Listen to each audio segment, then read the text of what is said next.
Aisha radiallahu ta'ala anha, she describes the day of Eid with the Prophet ﷺ in a very special way. She says that the Prophet ﷺ was laying down, and when Abu Bakr radiallahu ta'ala anhu had gone away, I asked the Prophet ﷺ if we could go and we could watch the Abyssinians that were doing some of their Eid dances or their celebrations in the masjid with their shields and with their spears.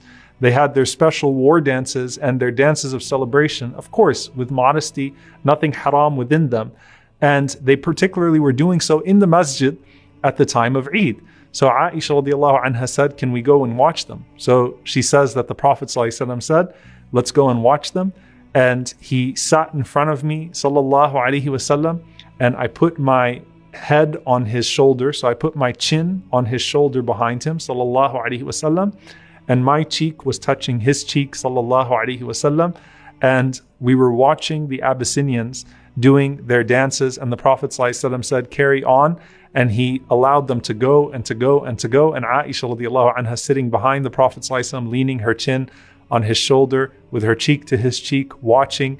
And the Prophet ﷺ says, Hasbuki, have you had enough? She said, no, keep on going. And she wanted to see if the Prophet ﷺ would be patient with her and let her continue to enjoy the celebration.